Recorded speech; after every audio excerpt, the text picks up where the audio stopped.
And we've a new series now on BBC One as we welcome back Terry Wogan.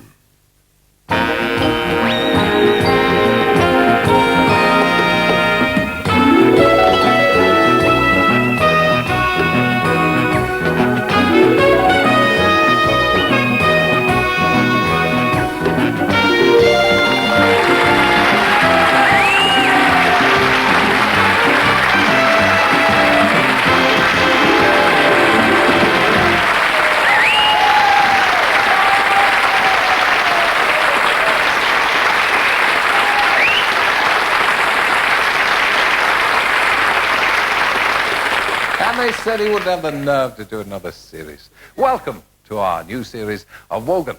And my guests tonight will include a gentleman who, both figuratively and metaphorically, is one of the biggest names in Hollywood. One of the most successful and glamorous chairmen I've ever met, Jennifer Darboe. And my first guest, who's had an enormous success in 2 comedy series, David Jason.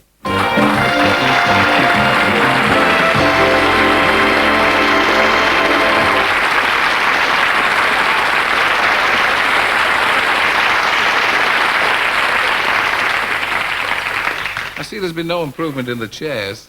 No. Look, how do you relax in a chair like this? Look at me. I'm sitting like a hen on a hot griddle on this. Is that what you look like? You're sitting back, but you can't really, can you? No. Well, You've got some funny chairs in Only Fools and Horses. You've obviously got the job lot that we rejected. that's right, BBC props, isn't it? Is it? I was just looking at this. I thought, this is a nice bit of gear. Look, I might make you an offer for that a little later on. No, it's a lovely bit of gear. Look, I'll knock this out. Looks a bit like Rodney. No, nice there. I'll give you a £5 for it before we leave the show. Is Del Boy based on somebody you know? Yeah. You? No, not me. No, actually, the original draft of the character was written by John Sullivan in the original script. But when I started to read the script and started to sort of see what sort of character he was, there was a guy who I used to work for when I was an electrician. I was a subcontractor, and he was a builder in the East End of London. And the great thing about him, I could never forget him, because he would always come to the site, come to where we were working, and he'd have a camel hair coat. He would have complete matching gear with all the suit, the shoes. And he used to do that all the time. And he had the gold bracelets, the rings, and everything. And he used to do that. All right, my son.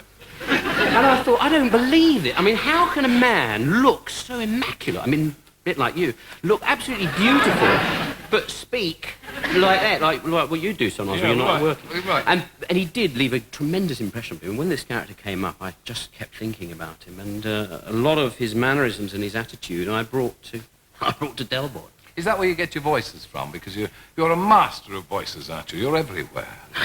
I mean, you're Danger Mouse. Yes. And you're Toad of Toad Hall. I must compliment you on Toad of Toad Hall, because now that I look at you, there's more than a passing resemblance. No, seriously, somebody came up to me at the other side's garden party, which we shouldn't mention, and actually, seriously, said, how did you manage to get into the costume? Well, they really thought that this daft thing was me. How did you manage to make the voice so totally unlike yours? Because I didn't know it was you, and I know your voice very well, until I saw the credits. Do us a Toad of Toad Hall.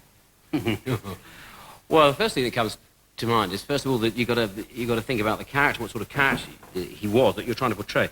And in the book, when I read the book a number of times, one thing that I discovered was that there's no way that nice people like Badger, Moley, and Ratty would ever put up with this fella, Toad, if you did a direct interpretation of the character that's in the book. And I thought that those 3 guys just wouldn't be attracted to that sort of character, because you're very, very bombastic and rude and rather vulgar, pompous, self-centered person. Not looking at anybody. You know, I was thinking typecast. Yes. I think you were thinking something, I know. Yeah. So that was the premise that I started from, and from that, I started to develop this sort of lunatic quality that I think that he must have had. So he was all full of great fun. Oh, you silly ass. Yeah, listen here. She stood on the bridge at midnight. Her lips were all a-quiver. She gave a cough. Her leg fell off and floated down the river. That's all that, really. That's the sort of character.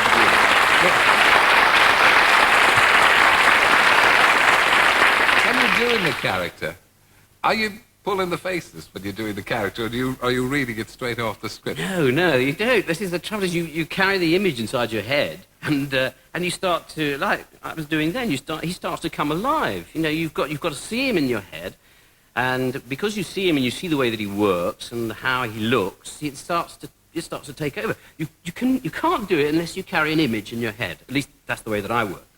But do you work rigidly to the script, or do you put in little bits of your own? Oh, no, you're always sort of putting in little bits and pieces. Mm. What about Danger Mouse? Good grief, Penfold. He looks like Penfold, doesn't he? Yes. Rather small, round, and chubby with lovely little cheeks. Good grief, yes, it's look. It's him. Gosh, Penfold.